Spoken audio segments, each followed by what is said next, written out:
All right, we are gonna do this in one take. But first I wanna show you my latest creation. Also, guys, if you're not 30 yet, just wait until you get 30 because you'll just wake up and your back will be thrown out. So, you got that to look forward to. Look at my rainbow blanket. Oh, it looks really cool from far away. Look at my rainbow blankie. It brings me a lot of joy. Listen! Hi, welcome back to my channel. I didn't mean for this to be the first video back, but as you can see by the title, it's not gonna be super fun, but it is gonna be. We're gonna talk about the topic no one really wants to talk about. We're gonna talk about the topic that no one really wants to talk about, and that is euthanasia, humane euthanasia. Because today, I am saying goodbye, hello.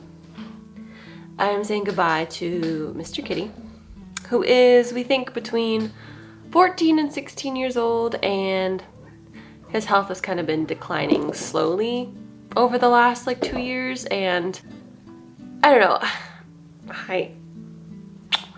thank you. This is Gremlin, little Gremmy. She wants to be with you all the time. She says, I'm up for adoption. Please adopt me, because I'm driving Mary a little crazy, because I'm so cute and into everything with love.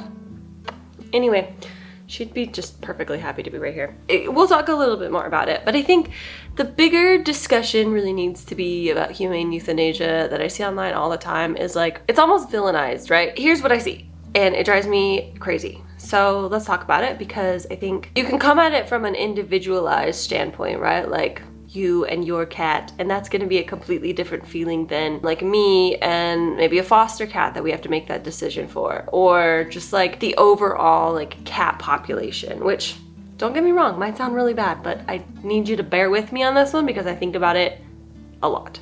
Okay, here's the thing. Whenever we see like humane euthanasia, a lot of the times it is kind of like applauded and understood if there's like some big health event where the animal goes from like okay to like really not okay really fast. And that's always seen as like, okay, no, that's a clear sign, like they're ready to go. And that's totally fine. But I think that, at least what I've seen on the internet, is sometimes humane euthanasia is villainized when it seems that maybe potentially the cat is okay in your eyes, even though you may not have the full story. For example, when I had to make the decision to let Tony go, I remember reading a comment that said something along the lines of, he looked perfectly healthy, perfectly fine, why did you do this? That was so mean. Something like that. The whole thing is just like villainized. So I want to talk about it because it's a hard discussion. So let's see if I can do this in, I was gonna say if I can make this video under 5 minutes, but I could not shut up already. So let's just try to dive right into it. It really comes down to this. The humane euthanasia discussion comes down to, is living enough? You know what I mean? Like, is living the definition of a good life? Like just merely living. Is that the definition of good? Like, if the animal is alive, that's better than being dead, which can sound kind of dramatic, right? Gesundheit? What I see that is frustrating on the internet is the idea that, like I said, being alive is better than being dead, which sounds very like, obviously, like who wants to die? And I hear you. No one wants to die. Like, I don't want Mr. Kitty to pass. Like, that's heartbreaking, and I'm still pretending it's not happening, so that's all good. What am I doing today? I don't know. But what I don't want to do is just have him be alive and that be it. Because here's the thing. Mr. Kitty used to be this vibrant, large, like uncle to every kitten. Like, he loved to be with them, play with them, clean them. He, like, to us, he was very cuddly and affectionate, and he was always where we were. And yeah, he's always been a food fiend, but he just, like, he's always had a good quality of life. And recently, over the last couple months, like, I've seen it go down, and he has a heart murmur, meaning his heart isn't working so well. He has kidney disease. He also has pretty severe arthritis, and his heart is getting worse over time, which means his heart's not able to pump fluid into like blood throughout his body, so fluid is starting to like slowly accumulate in his lungs a little bit and into his abdomen, because that's what happens when you're in heart failure. And like all of these little things coming together don't immediately mean like, okay, so his heart is getting worse, but it's not so bad that it's like a drastic medical event, right? And his kidneys are bad, but they're not so bad that like they're failing yet. And his arthritis is bad, but he gets monthly pain injections. And so that's kind of been managed. But I think for me, it was like a few weeks ago when I made the appointment, I just kind of looked at him and he was just sleeping in his hot spot in the sun, in the cat room, which is why, you know, he's not in this video, because he just wants to sleep in the hot spot in the cat room next to what I discovered was his most recent turds that he has released from his body. Why did I say it that way? I don't know. He no longer really uses the litter box either, which could be he's not sure where he's at or arthritis is causing him pain. But anyway, that's why he's not here today. But I looked at him and I was like, you just don't have the quality of life that you used to have. And while he's not at the point where he has like some drastic like medical event that's happened and we have to make like a life or death call right now, with me being at school and my partner working full time, the last thing I want for something to happen is for him to have some medical event while neither of us are home. God forbid it's early in the day, so then we have hours and hours before either of us come home, and then we discover him in some state where we then have to rush him to the emergency vet and let him go. Like, he's now suffered for hours and hours and no one was there to help him, and that breaks my heart more than maybe thinking like maybe we're letting him go like a few weeks too early or whatnot. And I think that's also a really difficult thing to grasp with, because like you go back and forth. There's the guilt of, am I making the right decision? Is it too early? Is this the correct call? And then the guilt of like, well, he's clearly suffering. Like, how do you balance these two? And I wish I could have like a really good answer for you, but I don't. I think for me, it's a little bit, easier is the wrong word, but I have more experience in choosing humane euthanasia than I think a lot of people will experience in most of their life. You know, you may have a pet and then have them for 10 to 20 years or something and then have to make a call, and then maybe another pet. So maybe you've made the call like, I don't know, a handful of times over your lifetime, which doesn't make it any less difficult, let me say. It is not an easy decision.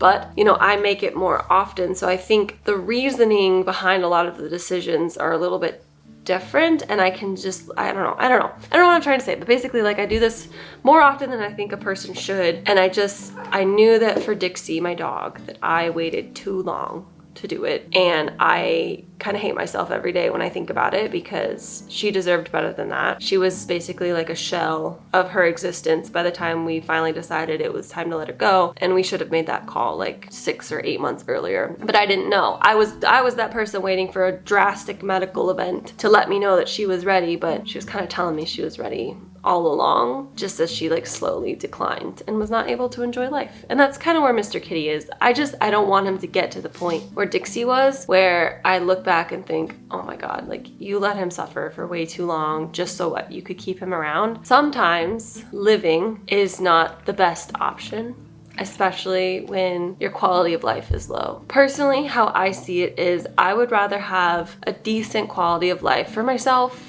for my animals, for humanity, than I would want to see a life be long. You know what I mean? Like Mr. Kitty maybe he may be able to live another 6 months to a year. And is that better while everything in his body is slowly shutting down over that time? Is it better to just wait because he's living, and therefore living is the best option you could have? Or is it better to prevent him that suffering, let him go while he's still kind of himself? He's definitely not the kitty he used to be, but kind of himself, and let him have that kind of dignity, even though he doesn't really know what dignity is. Cats are unaware of these things, but you know, we can see them. So this was kind of rambly, but welcome back.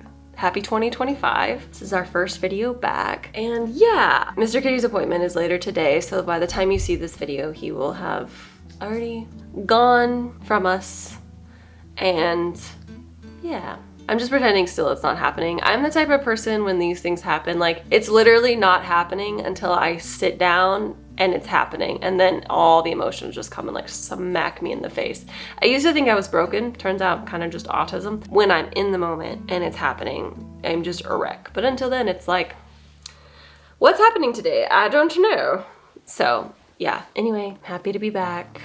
Sorry, this one was kind of a bummer. I think all I really wanted to get across here is if you see someone on the internet having to make a difficult call about their animal, just trust that they know their animal and they work with their vet closely more than like you know what's best for their animal, because sometimes there's so many different factors in considering euthanasia, right, Bridget? It could be finances, it could be quality of life, it could be, I mean, all kinds of things. It could be situational. Maybe you're moving and this animal whose life is already deteriorating, you know, do you put them through that move of having to adapt to a new home and a new environment, especially if it's a cat? Like right now, I would not move Mr. Kitty. If we had to move, I would let him go, because him having to learn how to re-navigate a new home I think would be a lot for him, because he's also starting to experience some kitty dementia. So there's a lot of different factors that go into it, and it's not as black and white as I think some, dare I say, trolls on the internet make it seem like it is. It's not black and white. You know your animal best. You understand what quality of life means for them, and you'll be able to make the call, whether how easy or difficult it is at that point, whether it's a clear like, oh my god, yeah, or a kind of fuzzy like, well, I think so. Just know, as long as you know in your heart of hearts you're doing what you think is best for your animal, that's all that matters. And don't listen to other people. Other people don't know shit, you know what I mean? Anyway, sorry about that, didn't mean to cuss. But they don't.